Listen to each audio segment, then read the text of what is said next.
early in the morning, heart of South Philly. Let's go see what the people have got to say. I'm ready to roll, baby.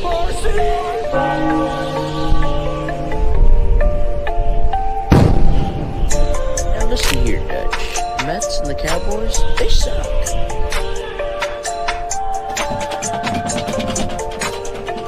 1, 2, 3, go Birds! Go Birds!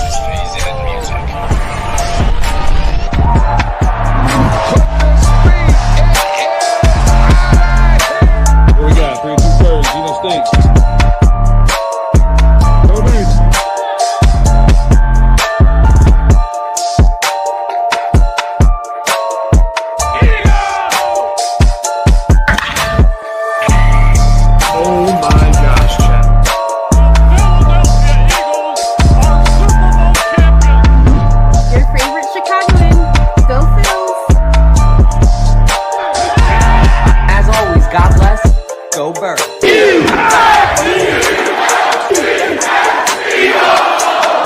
Get your water ice and soft pretzels ready because you are now tuned into a 302BIRDS podcast experience. Proudly presented by TickPick, Nick's Pizza, El Diablo Burritos, and Klondike Kate's on the heart of Main Street. Let's take it to the show. What is up, everybody? Welcome to another episode, of course, of 302BIRDS. We are here. There is a lot of rumblings coming out of free agency. As you guys know, Howie is about to cook. A lot of things on the surface, a lot of trade rumors, a lot of free agency signings, a lot of the Eagles doing what they should be doing, and a lot of, just progressing forward. So all good things. But we got a jam-packed show for you guys. As always, we have an exceptional call in here for you guys to kick off the show. We're going to do a Clearwater check-in for the Philadelphia Phillies. Then we're going to pivot over to the court. Even though KJ's not here, we'll still be doing his segment talking about Embiid being done for the year. Unfortunately, Darius Slay is not an Eagle anymore. We're going to share our thoughts on that, how we're all feeling, as well as James Bradberry. Some positive notes as Saquon Barkley gets his bag. He got paid, and it actually helps the Eagles open up more money. We're going to talk about that. And last but not least, I would have said the topic was first free agency, big move. But as Ashley alluded to before the show, you just got to be reacting. It already happened. The big one, Zach Bond, is now extended. 3-year, $51 million deal. It is a deal that the exact numbers were kind of up in the air. I think in general, it was right along the lines of what I had seen a lot of projections for. So now we will see over the next couple of days as our awesome friend, Havens, who's in the comment section, him and I were texting earlier today. We would love for Howie to wait until free agency. However, part of what makes Howie as great as he is that he just does things when we're least expecting it. So great job to the graphics team over at 302BIRDS this week. Salute to them. I agree. I mean, you guys are exceptional. You guys do a great job just reacting to whatever storm, whatever tornado Howard is going to whip up. But somebody who's also whipping up a storm, he's whipping up a tornado every time we go to his segment is my boy Jackson. So let's take it to Jack's Weekly Call-ins.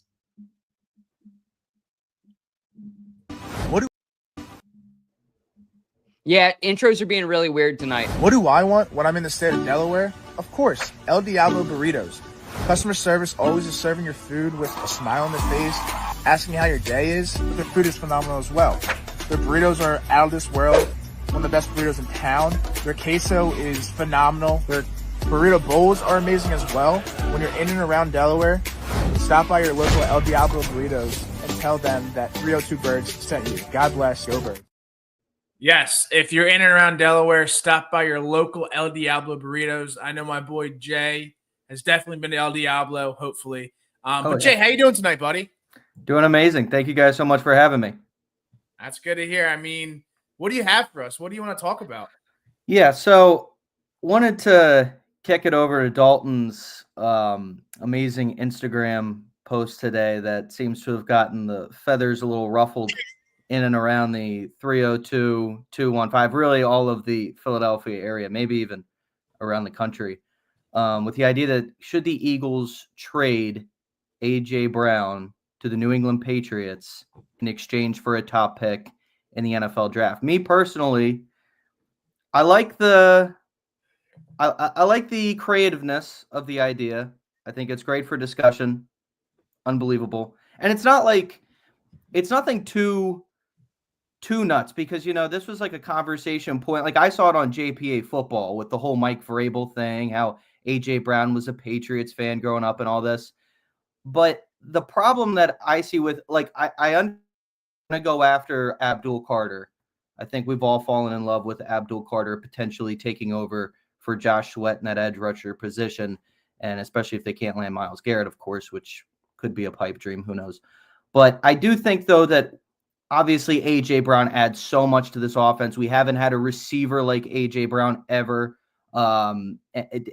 dating back to like 40 years to like Harold Carmichael or Mike Quick. I just don't think you trade the guy. So I wanted to kick it off with that question.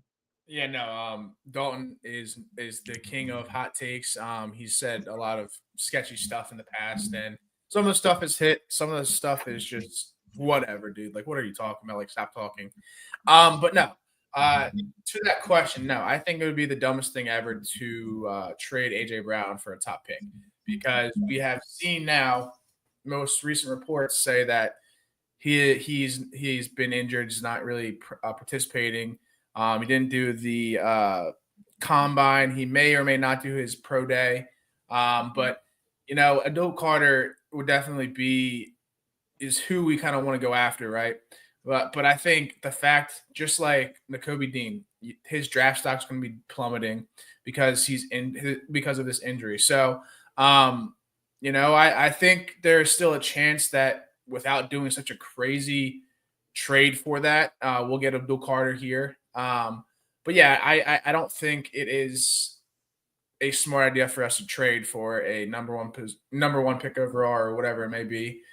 Because, we still have Devontae Smith, we have AJ Brown, and we only need maybe Jahan Dotson plays, maybe we re-sign him. We'll see what happens. But, DK Metcalf's on the market now. So, we could possibly, depending on what his price tag is, sign him as our third receiver. So I think it's a outlandish comment that Dalton made. I think it's the dumbest thing ever. But yeah, that's my opinion.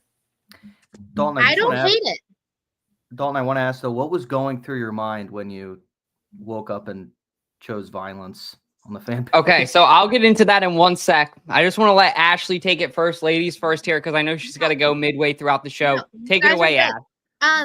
Okay, so I don't hate the concept of it. I understand that we ultimately have the best receiving core that we have ever had, easily.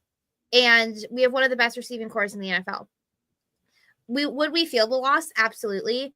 I think I would just want to make sure that we're getting enough for him, or any big time receivers that we're potentially looking at getting rid of, which I really don't think we're going to get rid of anybody. I would think that it's unlikely unless Howie has something else majorly in the works that we don't know of.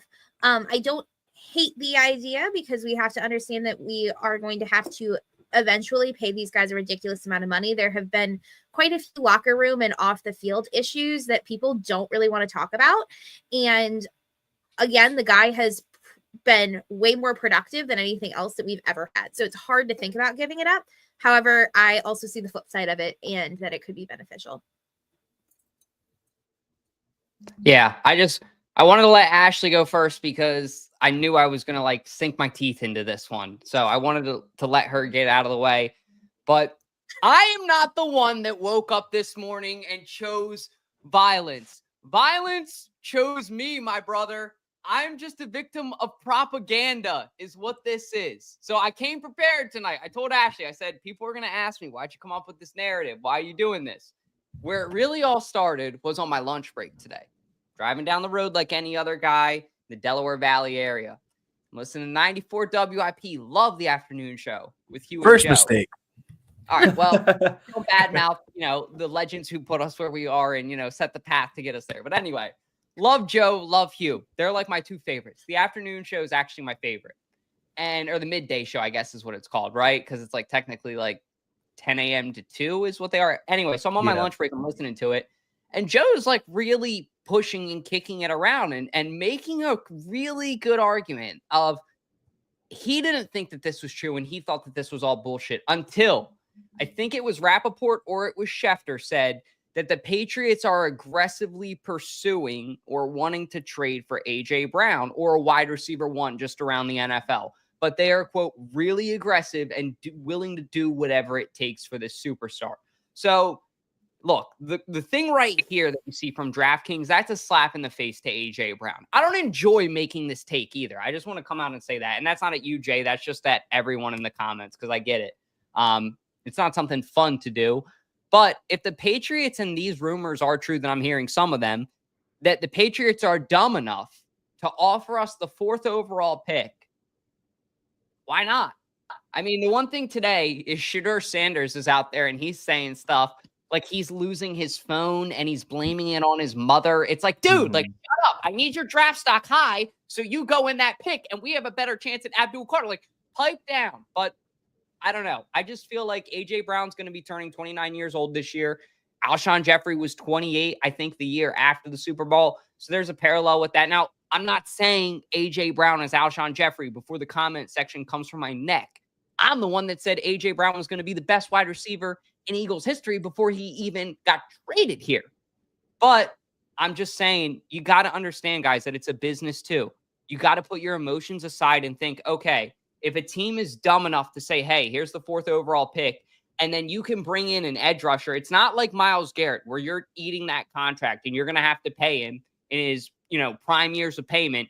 You're getting a rookie deal in your prime years of going for a shot at the Super Bowl. So I think a lot of people want to talk about, oh, A.J. Brown leaving is not a good thing, but they don't want to talk about like the positives, like what could happen. Like if A.J. Brown goes away, we know we're going to get a bag. We know we're going to get an insane package. And I feel like just a lot of people are too afraid to even open up and have that conversation because they're too emotionally attached to this player, which you can't be. You can't be. I've been victim of that. Howie was victim of that with Carson Wentz.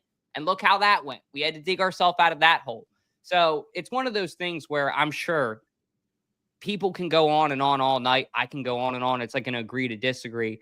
But in my humble opinion, I just feel like pick 4, if Abdul Carter's there for sure, or if you even have an inkling that he is, because how he talks to these teams, why not? Yeah. I don't know. What do you think, Jay? I mean, after that, like, are you persuaded at all? Did I persuade you? No, I'm pretty much right where I am. I think he's too valuable. Thank you for your honesty. I would listen, being a diehard Penn State fan, would love Abdul Carter to play for the Eagles. When I found out he was an Eagles fan, I was like, that's what I'm talking about. Because, I mean, like, it's kind of rare to find players that are fans of the Eagles, right? Like, I want to talk about it. Exactly. Oh, well, I mean, who ever talks about a fan or a team that they grew up rooting for? Like, he straight up was like, no, I want to be an Eagle. Okay. And at the time, it's like, all right, in 5 years, when you hit free agency and like some of these guys are off the books, boom, future Eagle, but I definitely am completely for A.J. Brown. But that's not saying I'm trying to be too much of a fan. It's just, I mean, come on, we have to be a little bit of a fan when it comes to how important he is to that offense. Because I think he grows a lot of lanes for Saquon Barkley. You cannot stack the box and sell out on the run completely because Jalen will burn you with AJ on the outside. Yeah. I mean, and it's tough because there's not many big name receivers in the draft. So if we give up such an asset like AJ Brown in a trade just to get one player, I think we're risking a lot because, there's not many players out there like him. And I mean, he's an asset to this team and he does so much for this team. So all the bullshit drama in the locker room, who cares? I mean, they figured it out. But I just think you're going to give up too much and risk not having another receiver for Jalen Hurts to throw to. They figured it out this year is what I think a lot of people don't want to say. I'll be the bad guy if I got to be the bad guy. I'll just say this, please. If it doesn't, and then totally take it after, you can, because I love this. But if you really look at it, and I want to back up Joe's comment too, because this is a great comment. This is true. This is the only reason that, like, this is the only in the back of my head saying, I don't know. Still, I don't know. I'm still kicking it around because Abdul Carter, like, maybe I'm biased, but having a player play that's grown up as a fan of your team, I don't know that that's something that Eagles fans have ever seen. I've never seen it in my life. Not the level or capable MVP, like, whatever you want to call it. I mean, it's just a generational player that wants to be an Eagle. To me, you got to do everything in your power to go get him. And then you're telling me that this kid that wants to be an Eagle, that's about to be, the next generational NFL player, wants to do that in our Super Bowl window. I don't want to give up A.J. Brown, but if you have to sacrifice a piece and then you can make up for it, I just don't want to be back at this position next year saying, hey, they're arguing on the sideline again. Hey, the season's shot because we can't get along. Like, that's what happened the year after the Super Bowl. I want to call like it is. Like, I'm tired of people wanting to pretend that it's been all fucking sunshines and rainbows the whole time, because it hasn't. It's been a bumpy road. We got the job done. I'm very proud of this team, but at some point you got to just say, when can I get this maximum value for this guy? And would I rather say, hey, I'll be the unpopular guy and get as much as I can for someone and then keep going, the rich get richer? Or would I rather just stay complacent and say, hey, it could work. If it ain't broke, don't fix it. That's a great point. I definitely align with that. Delco aligns with that. But it's like, at the same time, well, if we're sitting here and these guys are arguing on the sideline next year and we're having locker room drama, I'm going to be pissed. I'll just call it like it is. Like, I'm going to be pissed. So that's why I feel this way, Jack. I mean, everyone argues on the sideline. I mean, they just pin it more on them because it's Philadelphia Eagles. So they do anything to expose our team. So it wasn't an argument on the sideline. They were just having a disagreement in the locker room, and they figured it out. It wasn't that big of a deal. And I mean, okay, we have Saquon Barkley. We extended his contract. We'll talk about it later. But, like, now the players know who he is, know Saquon Barkley is, and we're going to have the same offensive line, maybe minus Kai Becton. So they're going to stack that box with Saquon Barkley, like Jay was saying, and then who are we going to throw to? No one. Jahan Dotson, he had a few okay games in the postseason this year. Devontae Smith, they're going to probably double him, and we're going to leave Jalen Hurts no one to throw to. So I just think, and who knows, Abdul Carter, granted, he played well in college, right? But at the same time, it's like, okay, can we expect the same thing with the progression he had at Penn State in the NFL? Because we saw that with what's-his-face that's no longer on the team. Derek Barnett. He had a breakout career in college, broke Reggie White's record or whatever, but he hasn't really done much in the NFL. And I'm not saying Abdul Carter will be that guy. I think it's a good addition to this team, but I think you gotta keep those assets alive and still have AJ Brown for the rest of his contract. And we'll figure it out. That's a good point. Proven versus unproven. I hear you on that. So that's all I got. Jay, anything else you want to say before we wrap up here on this segment? That's everything, guys. Thanks so much for having me, though. Hey, man, thank you for coming on here. And great question. I appreciate you kicking the show off with a bang, because it seems like everybody in the comments is enjoying it, which, hey, we appreciate that. Exactly. So thank you for that. And if you want to call into any of the post-game shows, or I'll definitely be hitting you back up to come on here again, because that was awesome, man. Appreciate you. Sounds good, guys. Go Birds. Go Birds. Birds. Appreciate Jay, guys. If you don't, give Jay a follow on Instagram. We'll definitely be trying to cut up some of these clips, and I'll try to add him as a collaborator. He'll definitely be tagged. So when we post them, make sure to give him a follow. We're going to be trying to incorporate him in here more regularly. And he knows Matt Fredkin. So, Matt, if you're listening, man, I mean, that's just a plus. But something that's not a plus is when Ballpark Tommy is not able to come to the show because tax season. Yes, he's overtaken. But something that is a plus is we got Shardy and Gavin. So it's Ballpark Shardy tonight. Time for Phillies talk with Ballpark Tommy. Junior's Dutch. I'm on What is mute. up?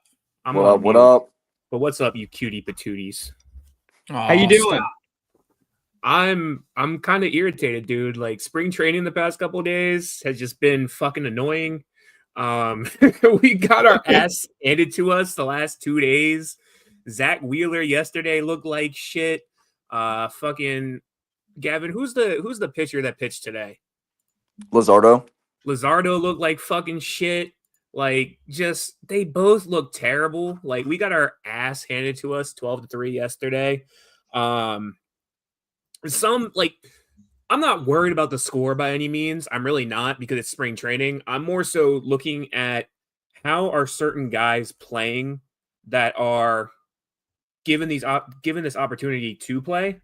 And I mean, that's really kind of what I'm more so looking at.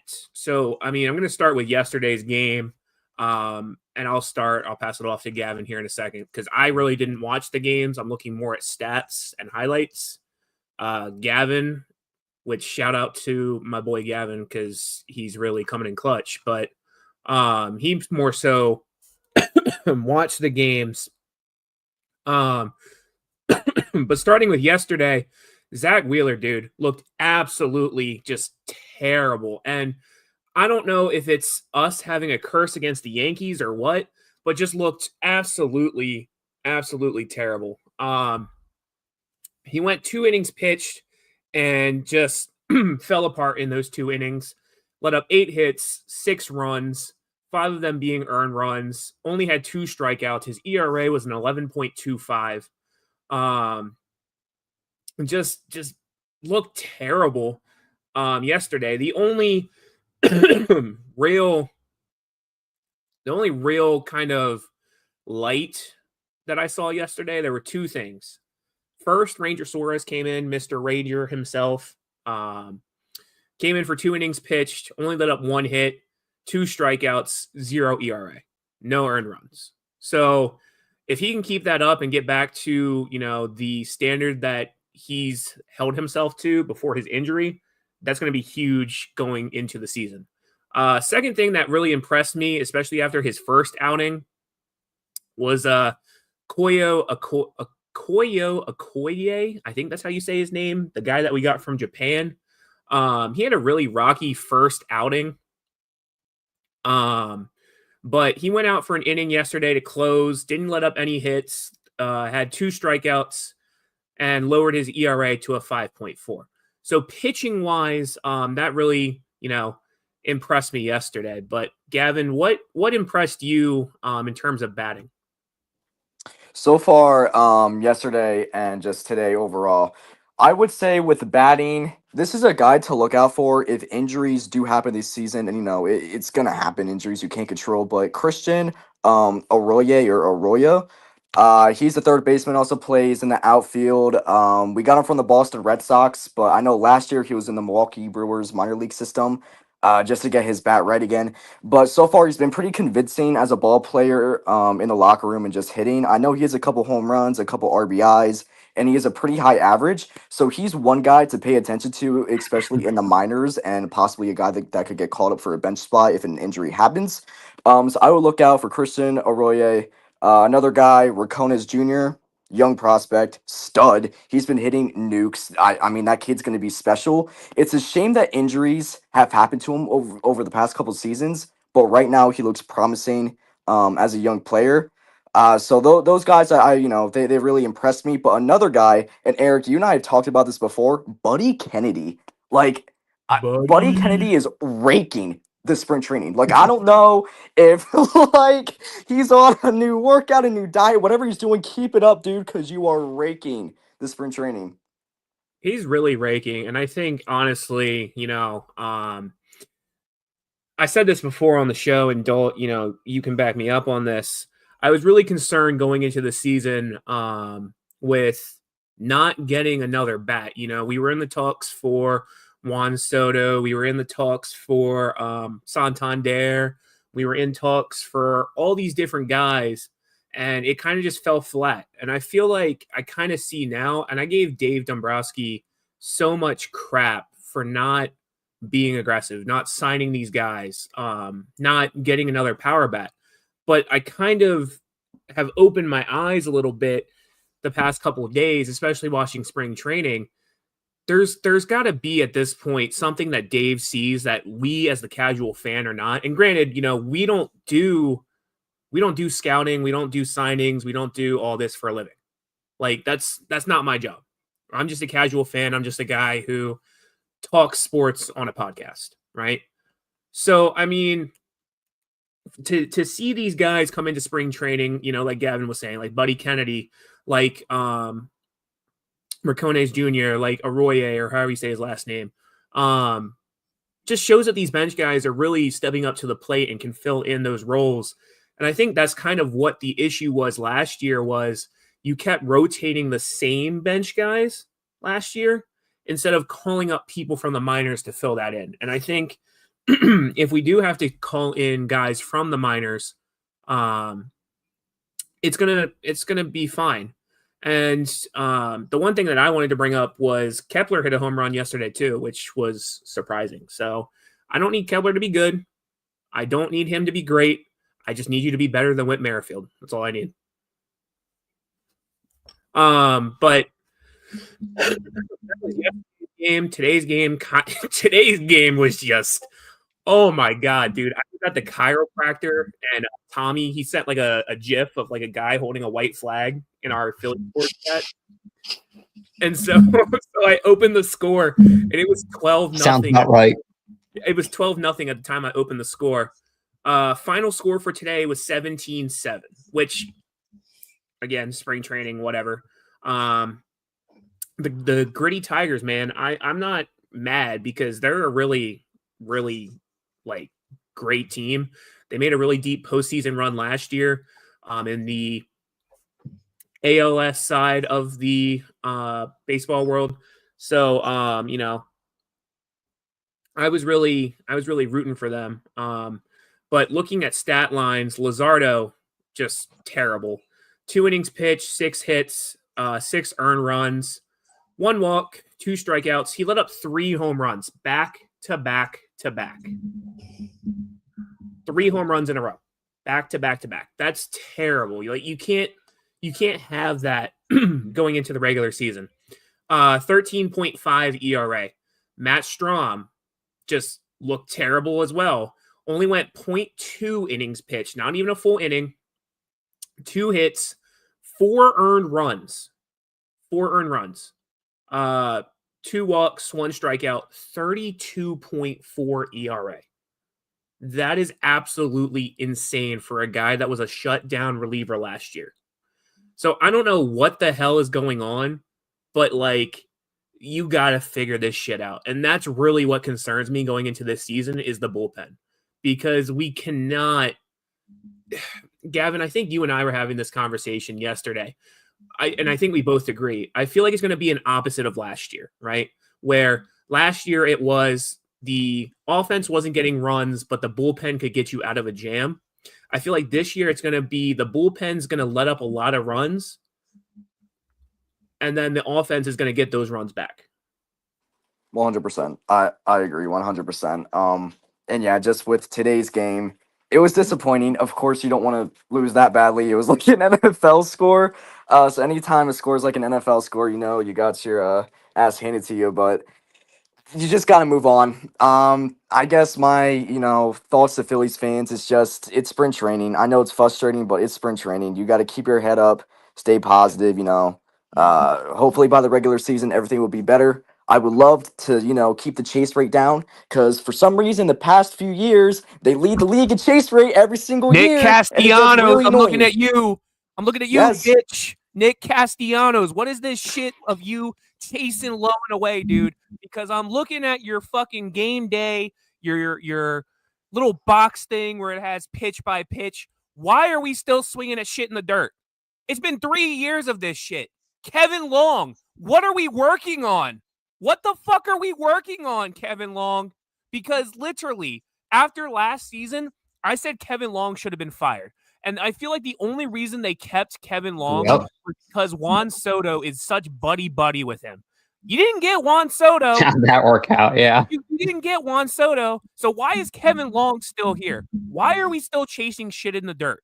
Why are these bench guys, these minor league guys, putting on bigger shows than these all-star fucking players that you're paying multi-millions dollars to, and you're paying these minor guys thousands of dollars, but yet these minor guys can hit better than you? Why? Like, why is this happening? This is what pisses me off the most, is that Kevin Long legitimately does not know how to do his job. I'm sorry.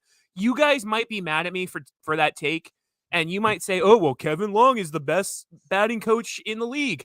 I don't care. It's been 3 years of the same BS chase, the same BS boomer bust approach. I don't care. Kevin Long should have been fired after we got our asses handed to us by the Mets, and everybody in the damn lineup went cold. Everybody in the damn lineup. I'm sorry for ranting, but like, this shit just pisses me off so much. So much. The only good side of today's game, which apparently Jack said last year, which I don't fucking know, but whatever. Apparently Jack said last year Rojas was going to have a breakout season. I'm saying this year that Rojas is going to have a breakout season. Dude hit a 3-run bomb today. Absolute nuke. Again, it's spring training. Who really cares? But I'm more so looking at guys that can come to the plate and just hit. That's what I'm looking at this spring training. In closing, though, fuck you, Kevin Long. I'm with 2023 Jordan and Chard, because I got a good feeling about Rojas this year. And then this young stud, Gabriel Rincones Jr., I apologize if I'm mispronouncing the name. He's been playing really well too. 2 home runs, 5 RBIs. So I feel like if the Phillies can it all comes down to like emotion a lot of times in baseball. And I feel like that's what Dombrowski's seeing. Baseball is a very emotional sport. And it's like how like team-based too, like a lot of momentum. Like you get hot and you get cold. You guys know that more than anybody else. Ballpark knows that more than anybody else. But I feel like the Phillies are really, well, we all know they're really banking on getting hot this year. But I guess from what I'm seeing is there's sparks right now, which is what you want to see. You want to see like, okay, flashes of greatness, but nobody here's believing shit until we get to the regular season. Let's just call it like it is. So until they show us something different, nobody's going to get excited. Nobody's going to get overhyped. They could win every game, I think, of spring training left, and no Phillies fan would really get overly excited. Will we be happy? Yes, we'll always be happy. That's our team. I'm sure we would be having a party, but at the same time, we understand that like we've been through the ringer as Phillies fans. Job's not finished. So praying that they can get it done this year. Any closing remarks, Shardy or Gavin? I'll let you go first, Shard. I'm going to put it this way. And I think I said this last week when I was on the show. 2 things to close out. One, they're going to be a wild card team. And if the trend keeps occurring like it has been, we got to the World Series, lost. We got to the NLCS, lost. We got to the divisional round and lost. I wouldn't be surprised if we get to the wild card round and lose this year. I don't really see this team doing much. I just don't. But I'm going to go into it with the expectations of when I went into this season with the Eagles. Very low. They surprised everybody, won the Super Bowl. We'll see what happens with the Phillies. I'm not excited. I'm not. Like, it's frustrating for me to say, but I'm just not excited at all. And I really see this team being 3rd or 4th in the division, but that's me. We'll see. Gavin, you got anything you want to add? Yeah, I have 2 more things real quick. I just wanted to, give some thoughts of my own about the prospects and everything. I saw some, Phillies fans on Twitter a little concerned about Aiden Miller and Justin Crawford because they got opted to the Phillies camp. Guys, don't worry about them. They're young. Let them develop. The last thing we want to do as fans and Robin, just the whole organization, is to rush them. If we rush them, our future's cooked. Let them develop. Let them take time. I don't want another Mickey Moniak on our hands. Okay, like I don't want to do this again. So just let them develop. The reason why they got sent down to the camp was because they're gonna play every day. Right now, they weren't playing every day. They'll get time to play every day now and develop more. Another thing is, yesterday, people are concerned about Rangers' fastball because I think it topped an 89, which, yeah, on paper, it does look concerning. I'm not going to lie. But again, remember, it's spring training. We don't know if he was throwing his total gas or not. So, again, try to have a good season. Stay confident. We just got to hope that we can make the postseason, I guess. Hope for a good season. Hope the chase rate is down. But yeah, that's about it. Go Phils. Let me give you a hot take real quick, and then I'm going to send it off. Christopher Sanchez will be in the running for Cy Young. That dude topped his velocity last year. He was hitting 98, almost 99 miles per hour on his velocity, which is, I believe, last year his top was like 95 miles per hour. So Cy Young in the running this year. That is my hot take going into the season. Go Phils. Have a good rest of the show. Goodbye. Thank you guys. Thank you guys for being here to cover that. Thank you too, Gab. Thank you. Of course, man. Sweet. So we're moving along now into the Sixers. And like I said, Mac, well, he's actually with Embiid right now. You are now listening to KJ Court Sixers Talk presented by the Sleeper app. So the report is that Joel Embiid is at in Philadelphia, but the St. Joe's Hawks game.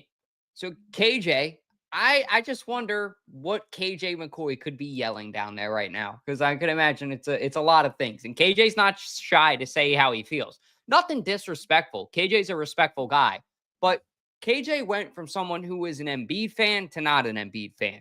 And it's funny because all of us, I feel like, are in a similar boat or gonna be sometime soon.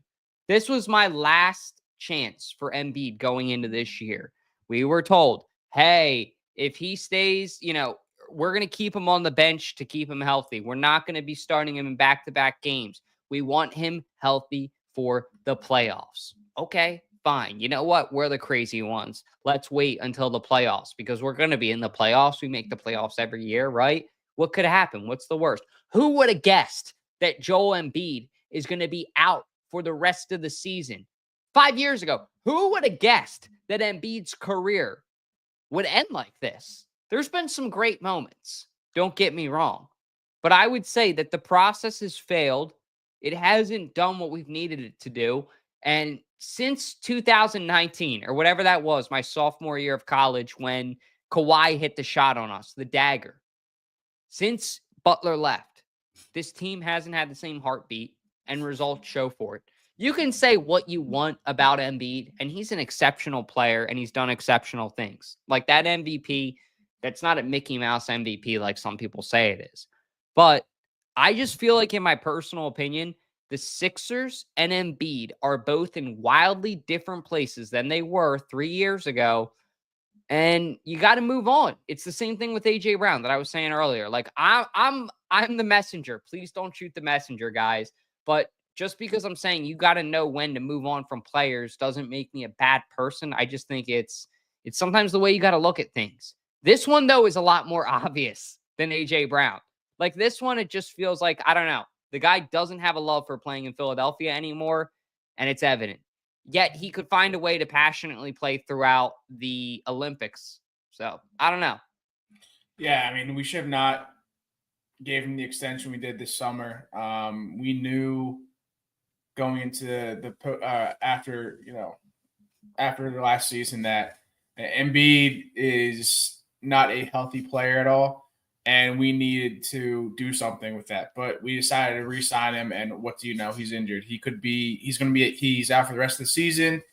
Who knows what happens? Because if we trade him off instead of extending his contract in the summertime, there'll be more suitors for him, and now we are stuck with, I think they said on the postgame show last night, $109 million of cap for Embiid. And I mean, it's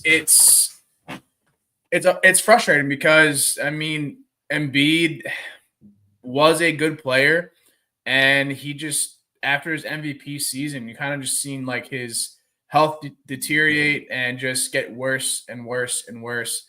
And he's just the cancer of this team. We're not going to be successful as a franchise or as a team with Embiid in the lineup, because no matter what we hope for, Embiid always seems to ruin our dreams. So we should have done something with him in the, before we re-signed him to another 3 years, because we could have avoided this and we could have signed more players. I mean, they're talking about medically retiring him. I mean, no one else is going to want Embiid on their team after the history that he has had in the NBA.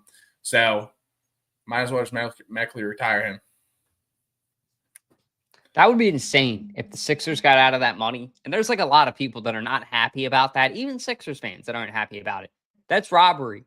Like, you guys got to understand, like, and it's nothing against his injury history. I understand players have an injury history, but you guys can't not sit here and say that there's been times that he just doesn't want to go out there and he's injured. Like, come on. Let's call it like it is. I'm tired of people around here not doing that. It's not fair to the fans. It's not fair to the blue collar fans. That's what makes Philadelphia great. If you're great, we're going to praise you. We're going to tell you that you're great, just like Darius Slay was. Say what you want. I know that this saved a good amount of cap space, a nice little chunk. I think it was like $4.5 million off the top of my head or something like that. I might be wrong on that, but it did save a decent amount. I didn't like it though, because it's one of those things where, two reasons. Number one, experience. The experience that Big Play Slay gave, I'll use his government name there for a second, because now he's not here. I guess that was what it was on the graphic. But now that Big Play Slay's gone, you're not going to have that locker room mentor again. Like that guy that motivates everybody when, things are tough. Slay had been around the Eagles for a long time. He understood what it meant to be a Philadelphia Eagle. He understood what these guys went through, these young guys in this Philadelphia media. He had been around the block. You see the videos of him in the locker room, not even just with defensive guys, but like that video with A.J. Brown, where he's sitting on the table and AJ's like, you got a tattoo of Odell Beckham on your leg. What the hell's that? Like, moments like that, you don't put a price on. And if anybody's going to sit here and tell me that a workplace culture is not a thing in 2025, you just don't understand how the world works.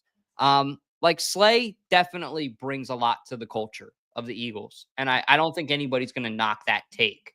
But I would have kept him one more year for the experience side too. Because yes, Slay or yes, Cooper DeJean and Quinyon had a great year, but it doesn't just, click right away. Like the only way you get better is by experience, and having a veteran like Darius Slay, who Quinyon even said before the draft is someone that he idolizes and looks up to. I don't know. You can't put a price on that. Yeah, I mean, it sucks. I mean, he had a really good season towards the end of his season in the playoffs this year. Big concern was he's very injury prone. He got injured a few times. I mean, I feel like every game leading up to the postseason, he was either going out injured or sitting out for a few plays and coming back in. But I mean, if he doesn't sign with anyone, I truly do think that we'll see him back in Philadelphia. It just kind of, for the time being, we needed to let him go and let Bradberry go to fill some cap, to sign Zach Bond, to sign Saquon for another extend his contract. So it sucks. It's gonna be tough not seeing him if he doesn't sign with another team on the field. But at the end of the day, it's business, and I think Howie Roseman is very good at making calculated risk, and I think this is one of those risks that a lot of fans don't like seeing. But I mean, in the long run, it may work out because he's old, even though he still has some play in him. He's an old player. I mean, we don't have that veteran presence in the locker room anymore. But I feel like these young guys will step up for the next players coming in this draft. So it sucks. I'm sad to see him go. But you need to take calculated risk, and I think that was the best decision for the time being.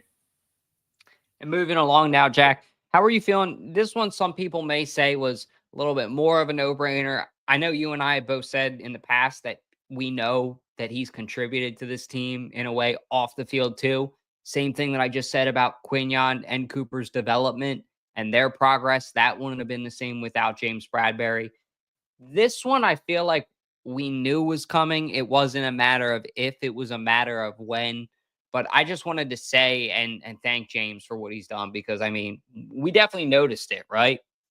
Yeah, I mean, we kind of saw this one coming, and I was surprised. I didn't even know he was on the team until they did some videos of him, and he was having a trophy in his hand or whatever, and getting the ring. The picture backstage, it's like, wait, what? He still plays here? Where did he come from? He's still in Philadelphia. But again, it's that veteran presence that these young guys, that you got to give all credit where all credits due to Bradberry, who, even though who knows if he was injured this season, he said he was towards MCL or whatever. But he kind of prepared these guys. I'm sure he was participating in practice, giving these guys looks on, what to expect and things like that, because he's been in the league for a long time. So I think that was a great veteran move from Bradberry. Even though he can't suit up and play in games, he's still kind of putting his 2 cents in off the field and kind of trying to help these guys out to become as good as they were this season. So it sucks, but I'm not as mad with him getting released than I was with Darius Slay. But again, business decision. At the end of the day, it's a business decision, and we needed to get rid of him. I mean, he has 2 rings, or does he have 2 rings with us now, or just 1? Bradberry won. He wasn't here in 2018. He came after that era. I think he came here in like 2022, maybe 21. I think it was 22 though, right before that season with the Super Bowl. Because he was great. And he had that great year in 2022 that people want to forget, because he had a down year last year, but it happens. That's the thing that I think a lot of Eagles fans don't want to talk about, is Father Time catches up with everyone. It's either you're the best in the league and you shouldn't be traded, or it's, hey, you suck ass, get out of here, we don't need you anymore, why are you still on the team? You got to find like a happy medium, because it's not black and white with that kind of stuff, in my opinion. Yeah, one thing I want to say, and then we can move on from this, is I think really that play, that holding the bullshit call against the Chiefs in the Super Bowl 57, I think that really ate at him, and a lot of fans hate him for doing that, and he just wasn't built for it. So I think that's why after that season we saw a decrease in his play, because I think he was still kicking himself after that play. Because, I mean, if without that play, we could have won the Super Bowl. So I definitely think it was a mental thing, a mental block that he had, why he didn't do well last season. Not, after the Super Bowl, but hey, I mean, if you can still help out the young guys and win a Super Bowl, I think it speaks words, and it really shows you that you bought into Philadelphia and you're willing to do anything for Philadelphia and for the players. So thank you for what you've done, but I'm sorry to see you go. Yeah, it's always tough. I mean, these conversations aren't fun to have. And we've been saying that the whole show, obviously. But you got to keep in mind, it's a business. I do think that the Eagles did a great job maximizing with these players the best that they could. Something that they maximized right now. So you had to get Tommy to explain it to me. I said, ballpark, explain this to me. To quote Michael Scott, first off, got to give credit where credit's due. But I said, Tommy, explain this to me like I'm an 8-year-old boy. And he gave a really great analogy where it was essentially the Eagles were paying about 20, like hypothetically, this is not, true, but say the Eagles were paying $10 million per year is what they were allocating on Saquon. Well, this just made it 7.5 or something like that. So the amount per year that they're spending, it just kind of offsets it, which is great. I mean, it makes the Eagles more capable of going out and getting a player like Myles Garrett, or there's still a lot of great, edge rushers out there. There's a lot of great guys that they could bring in, not even edge rusher wise, like middle linebacker wise, Nick Bolton. that's a name for the Chiefs. Like if they brought in somebody like Nick Bolton to pair up with Zach Bond, that would be nuts. I know we have Nakobe Dean, don't get me wrong, but you got to keep in mind depth too. I mean, guys get injured, and middle linebacker is a really important position. But what they did with Saquon Barkley was awesome. He definitely deserved it. He earned it. It's always great to see a player get this. But I heard Joe and Hugh as well on WIP today. And, I don't agree with everything that they say because I think Joe said that he just doesn't get this move. I understand it felt rushed. Like when I initially heard the deal, I was like, wait, what? We extended him. Wasn't he here for 3 years? Like I had that, kind of, okay. But it's one of those things where it's like, okay, now that I've sat down, I've looked at it, it makes sense. Because it's just like what the Eagles are essentially doing is they're reserving their spot in the future to pay these guys. And right now they're giving them that top dollar, that top dime. So they feel all warm and fuzzy inside, like they're doing great things with Howie Roseman. But realistically, when the money hits, when the money comes out of the Eagles bank account, these guys are 5, 6, 7, 8. I think Jalen Hurts is like already number 10 in QBs, like in amount paid per year or something like that. So it's like, you look at those things and it's like, okay, Howie really is the architect, the mastermind, the wizard. He can do it all. But I mean, you got to give credit due where credit's due with this deal. And it all starts with Barkley. I mean, I think paying him is just going to kind of motivate him more because if you guys notice, the one thing I'll end on too is there's a lot of incentives in there, which I like that. Yeah, I mean, I think it's a great decision, a great contract extension. But I really do think he deserved it. I mean, he broke Eagles single season rushing yards, surpassed Shady McCoy. So I think one, it was to kind of thank you for what he did for us this season. And two, I think this makes other players, who are free agents look more likely to come to Philadelphia because, he played one season and then he had a breakout season. Then we treat him well. We paid him what he's due. I mean, and I think it was a great idea. I think it really implants to Saquon Barkley that the Philadelphia organization is bought into him and will do anything for him, and he will return that. So I think it was a good deal. I mean, it's definitely worth it. His contract that he signed, his first contract he signed in Philadelphia, that contract was like, if you look at the receivers, it would be like 37th ranked. So it wasn't that much. But I mean, this may start paving the road for more running backs like Brandon Jacobs, Isaiah Pacheco, like that. They deserve to get paid this much money for being a running back. So I'm happy about it. Yeah. Credit where credit's due for sure. So congratulations to Saquon. Congratulations to his family. I love that he gets to feel that, warm and fuzzy inside. I know a lot of people think I'm joking about that, but that's a real thing. Emotionally making sure that your players feel taken care of as an organization is a real thing, whether or not people want to admit it. But getting into our second to last topic, we actually have a guest coming on the show who I know is an in-house favorite and hopefully becoming quickly a fan favorite. He's definitely one of mine, but bringing back Joey D on the show. Are you rocking purple for the Super Bowl win or what? I haven't come down from that high yet, Dalton. I hear you, man. It's been emotional. It's been exceptional. It's been awesome. But I would ask you who is your first free agency move, but Howie's already got to work. So I'll ask you, who's your second? All right. Yeah. So, I mean, obviously, with Zach Bond being signed, that takes away probably the biggest, this had to happen. I'm definitely pleased that it wound up happening. Definitely cost us a little bit more now than if he had done it earlier in the season, but he got it done, and that's all that matters. Going forward for other moves, I really think that we have to figure out what's going on with Mekhi Becton and Milton Williams. I don't think the Eagles have it in them to keep both of those players. I think that especially Milton Williams in particular, I think he's going to get a nice Javon Hargrave style payday in the offseason. once free agency rolls around next week.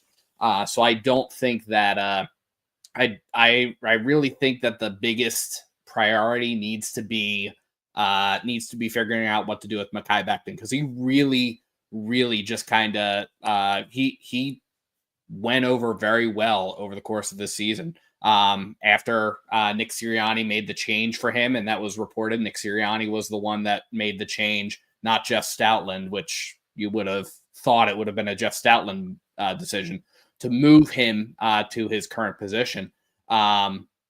It kind of like he really had a stellar year. And the Eagles, with all of the changes and all of the aging that's been going on the offensive line recently, the Eagles are definitely going to need some kind of stability. And I think Mekhi Becton definitely offers that a little bit. So I think that the Eagles need to focus on that as the next move. I'd also be cool with figuring out what's going on with Oren Burks as well, because Oren Burks stepped in with Nakobe Dean going on injury late in the season, and you couldn't have even noticed because Oren Burks did a really stellar job back there, so I would be comfortable with tackling either the Mekhi Becton contract or the Oren Burks contract. I think that those need to be the two next priorities on Howie's hit list. So my thing is, I've been kind of playing around with this, right? I think Mekhi Becton would be a good, re-sign. I think for what he did this season, I mean, we had one of our best rushing seasons this year. But again, we have Tyler Steen, and I mean Tyler Steen, when Mekhi Becton went down or whoever he needed to fill it in, he played very well. So yeah, that's where I'm kind of like, what do I do? Because then, the position that we have really struggled at, keeping good players at and being successful at is middle linebacker. And, we re-signed Zach Bond, which was a really smart move for us because it would have been stupid for Howie not to re-sign him and give him a big contract. But yeah, Nakobe Dean's going to be out of the majority, probably a little less than half the season next year with his injury, right?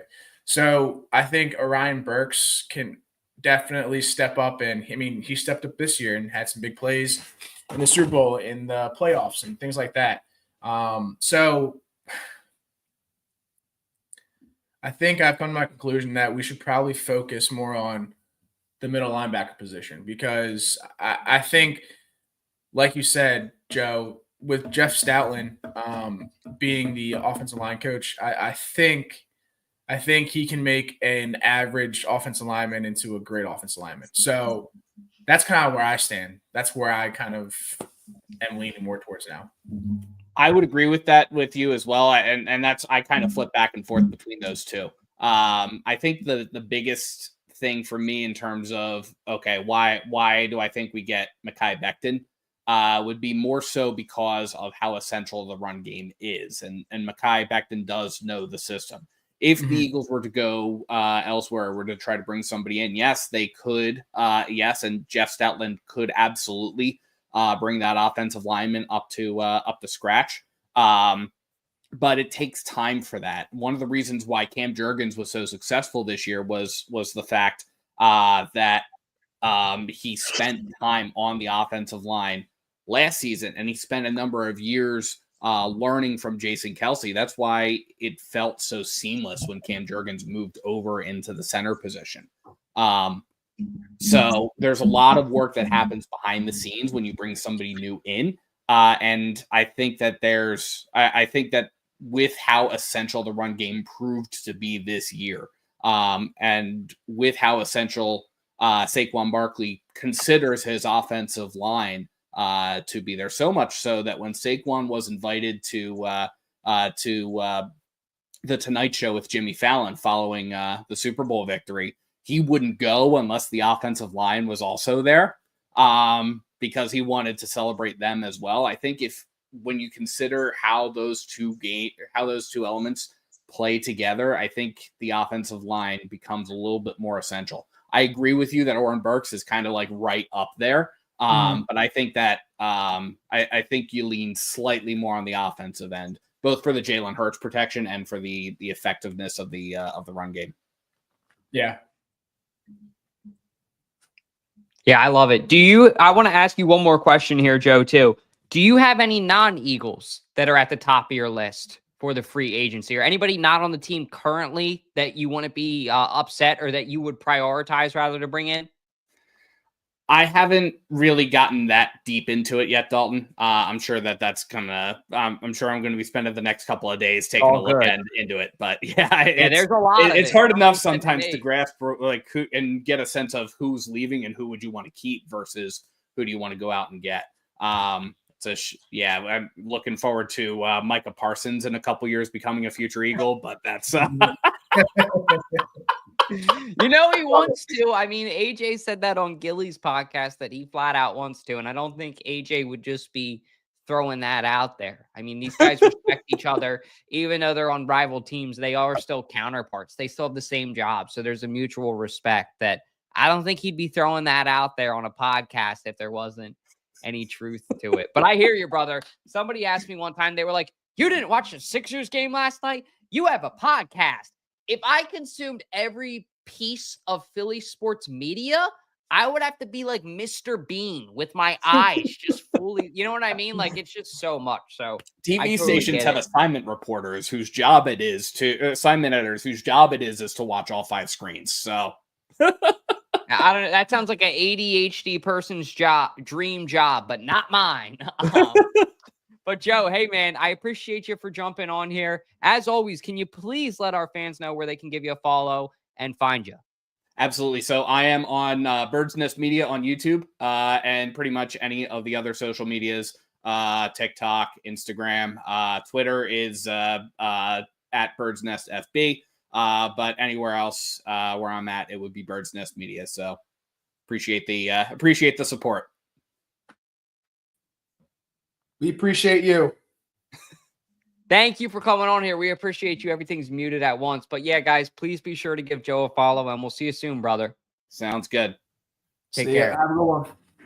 Maybe if we could get a producer one day, Dalt wouldn't have to do all this stuff at once. So I apologize for the technological difficulties, guys.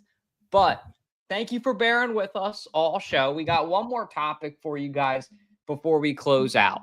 We talked about who might be the second free agency move now because Howie Roseman works all hours of the day. We know what he said. Well, you know what? Before we get into that, let me just show you what Howie Roseman's opinion is after a Super Bowl and how he feels.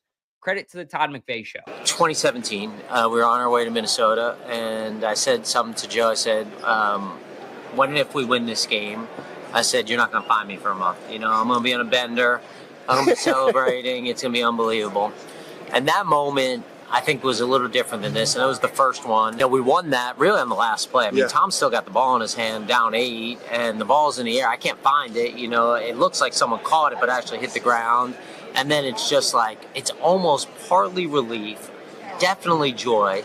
Man, you got one, right? Come back from Minnesota Monday, Tuesday, it's like 9:30. Like, where's Joe? You know, I call him. I go, where are you, bro? And he goes, I'm having breakfast with my family. I'm like, get your ass in here. We're 6 weeks behind everyone. We're going to get our ass kicked. And he goes, hey. And I go, what's up? He goes, what happened to the month bender? What happened to like this, how I did? I said, we got to get another one. Almost like the first time you have sex. You're so glad you had sex. It's not even the quality of it.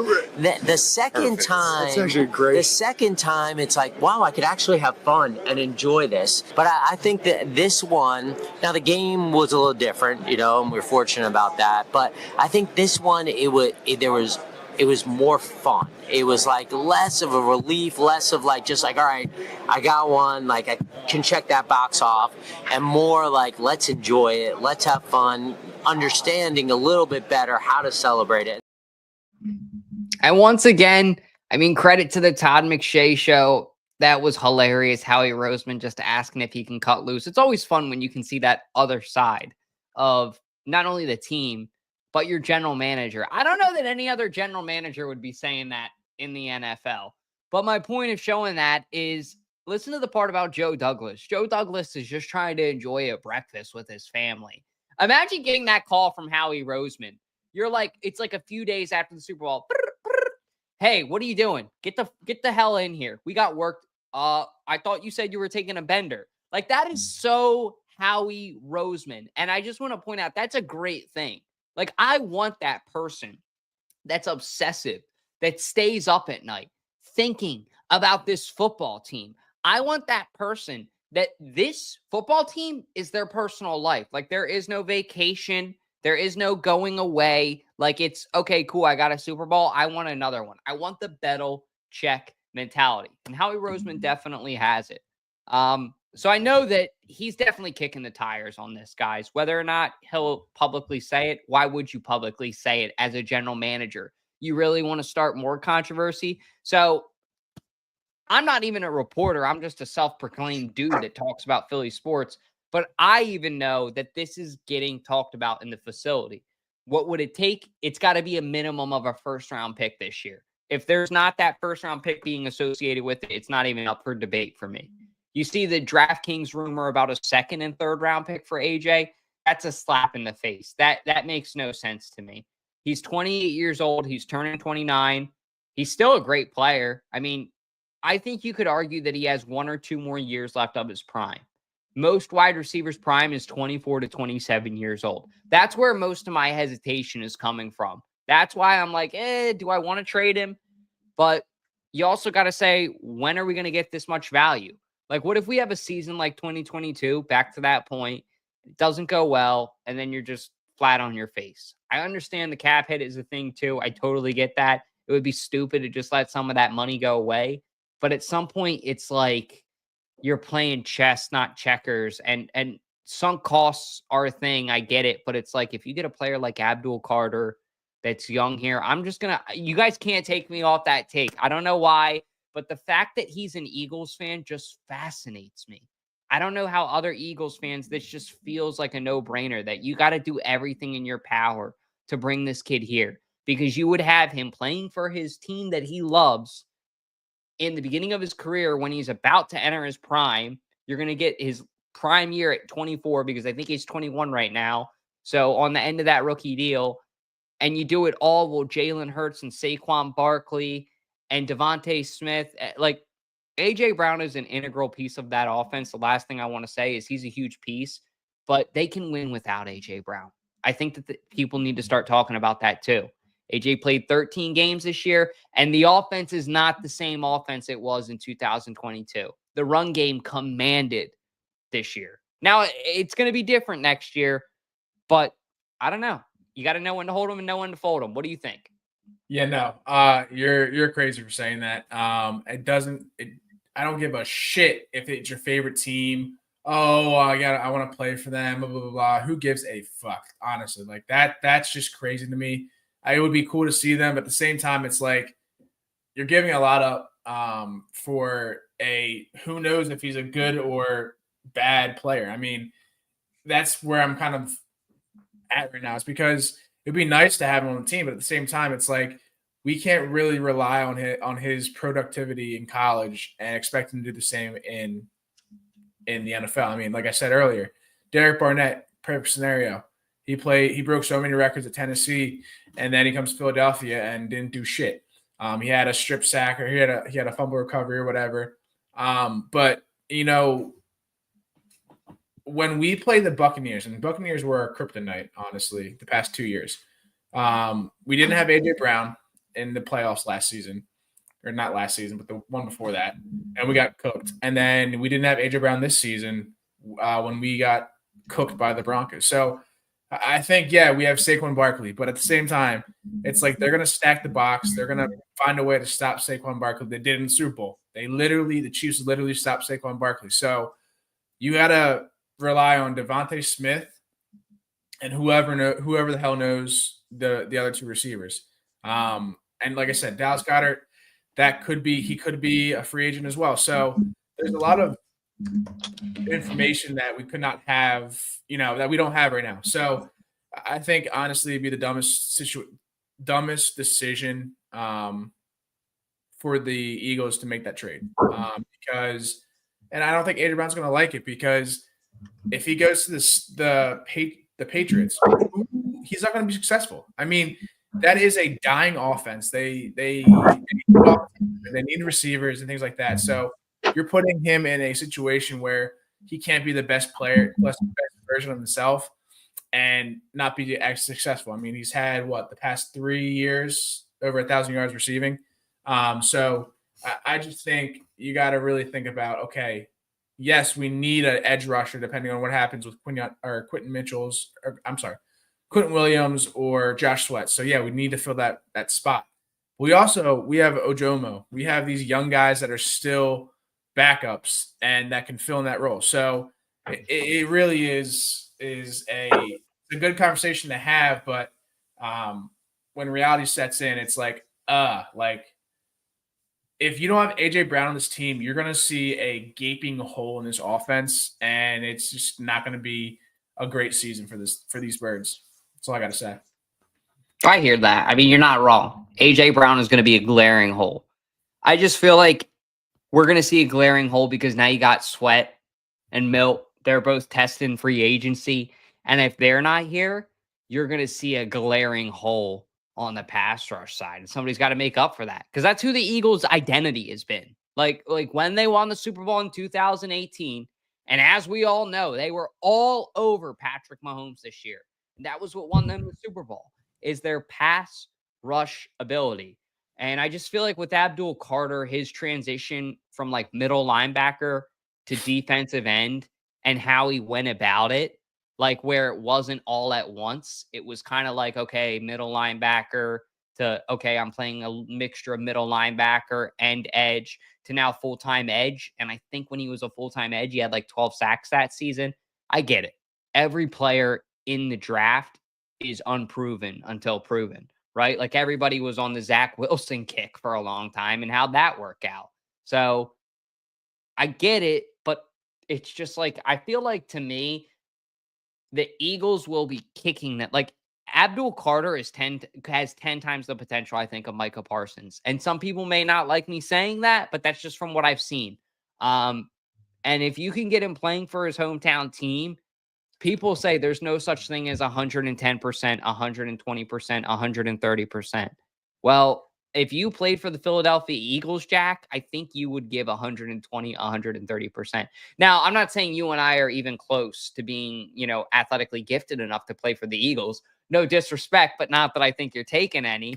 But at the same time, being a fan of a team, you just have that extra added level of passion. And I'm going to just stay on it. I mean, you can't take me off it. I just feel like if the Eagles could capitalize on that and you do that in your Super Bowl window and you don't have to pay him, I can't walk away from that. As much as I love AJ Brown is my favorite Eagles wide receiver. I don't know of all time. I would say second, though. Deshaun Jackson will always have that for me. I can't sit here and lie, but definitely second. I mean, I was the guy that called it before he came here, and I loved him. And I said he's going to beat T.O.'s records. He did. But it's just like one of those things where all good things must come to an end, too. I hate to say it, but you just got to know when to hold them and know when to fold them. I don't like putting it like that either, but it's business. It sucks, but you got to look at it that way, too. So I want to hit on this, and then we can move on and end the show. But yeah, again, Benny, good comment. Sweat and Milton are capable of being replicated. There is 0 AJ Browns out there. That's a great point, because there's not a carbon copy of AJ Brown out there, and the only kind of close copy to him is DK Metcalf. And yes, we know he's on free agency, but who knows how much he's going to get him? Yeah, that's what I'm saying. So, but yeah, I mean, it's. Do you feel like Smitty's not good enough, though, to be a 1? Like, that's a discussion to have, too. And I want to know with Benny in the comments, too. Do you guys think, like, if AJ leaves, obviously everybody knows this team is a night and day difference receiving-wise. But do you think that Devontae's not good enough to be – because I think Devontae and Dotson, we would be fine. I really do. And it's no disrespect to AJ. It's just both those guys are so good. No, I think AJ Brown and Devontae Smith complement each other very well. And I would both. There's a chemistry too. I get that. You know, in the locker room take that I made about Slay earlier, that applies here too with AJ. I just want to say that. Yeah, I mean, and yeah, it's just they are. We have the probably best receiving core out there. I mean, and the receiving duo, and I think we're not going to be successful without Devontae Smith. We're not going to be successful without AJ Brown. We're definitely not going to be successful without both of them. And I mean, you know, AJ Brown is half the time getting double teamed.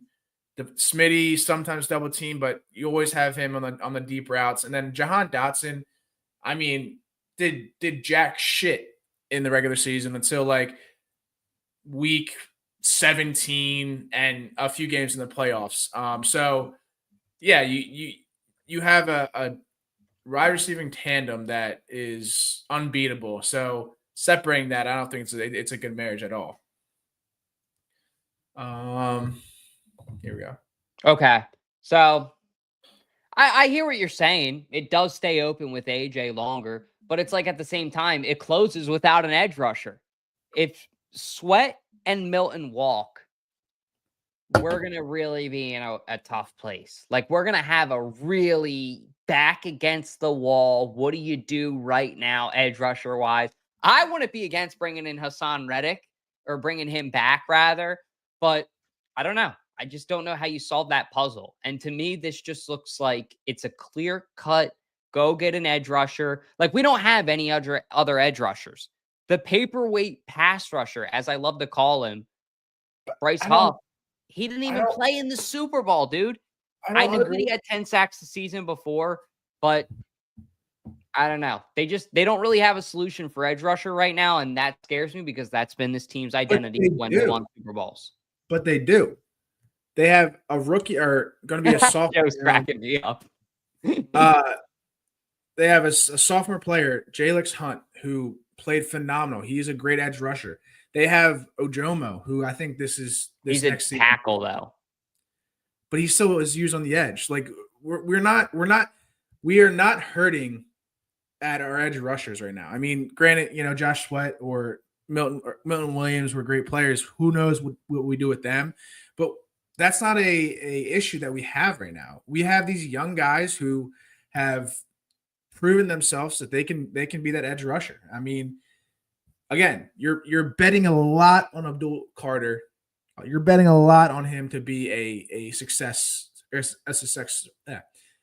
story, which I'm sure he will. But you gotta just utilize what you have currently, and you know, again, his draft stock may drop to us somehow because of his injury. So, you know, there's ways around it, and I just think getting rid of him is just. Getting rid of AJ Brown is going to be the biggest mistake and the biggest regret if we do it.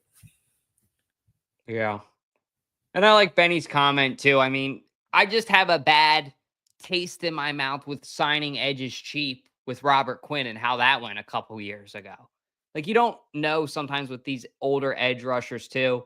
I just feel like, I don't know, it's a sure bet. I want Abdul Carter or I want Myles Garrett. And I know that, you know, that's easier said than done, but I feel like if you have a chance to bring in either of those guys next year, that just makes your chances even greater. Even if you have to sacrifice AJ Brown in that equation, which sucks. It sucks to say. I'm not going to sit here and act like it doesn't. But if you said, hey, AJ Brown, Myles Garrett, or hey, AJ Brown and the 4th overall pick, and then a little bit more capital, because I think Howie still would be a little bit greedy and say, I don't know. I'm going to get a bad rap about it. I wouldn't be upset.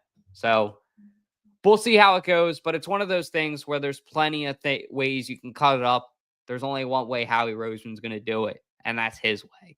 So I do trust him. I know that he'll do the right stuff. He'll put us in a good position, and he'll lead us. But it's going to be really interesting because, I mean, it's not just me kicking this stuff around. The one thing I want to show to some of our viewers is there's a lot of people in media nationally talking about the Eagles and the Patriots potentially making this trade. Colin Cowherd, who I know is not very popular in Philadelphia. DraftKings, I know is very popular in Philadelphia. We robbed them blind this Super Bowl. Great job on that. I saw the stat, like sports betting wise. they lost $6.5 million in the state of Pennsylvania. That's freaking awesome.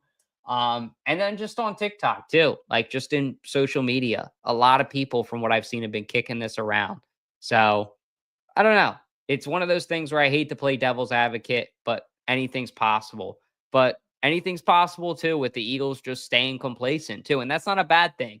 Like bringing back the guys that got them there last year, Becton, and prioritizing that, it's not a bad thing either. I think they're making a step in the right direction today for the first time, I think, at least that I remember, giving a linebacker the magnitude of this contract. We've never seen the Eagles in our adulthood, at least, prioritize a linebacker position like this. So that made me really excited today, and good things to come in the future.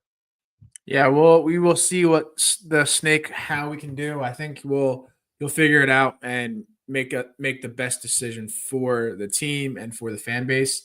But yeah, episode 2 of season 8 comes to a close. Like I said earlier, keep liking us, keep subscribing to YouTube, Facebook, Twitter. Sorry, formerly Twitter, X. But yeah, we really try to bring as much as we can to Wednesday night, and would love for you guys to be on the ride with us and go from there. So without further ado, hey, if Dennis is still listening, this is how you do it, because he's been doing it the past 2 times. Yeah, what is that? Dennis, you got to come up with your own original one. I'll back you up on that. I don't know if anybody, you got to come up with your own outro. You can't take Jackson's. You got to come up with your own, but let it rip. No, I love it. But Dennis, this is how the pro does it. Hey, Josh, it's an outro, not an intro. Hit that motherfucking outro.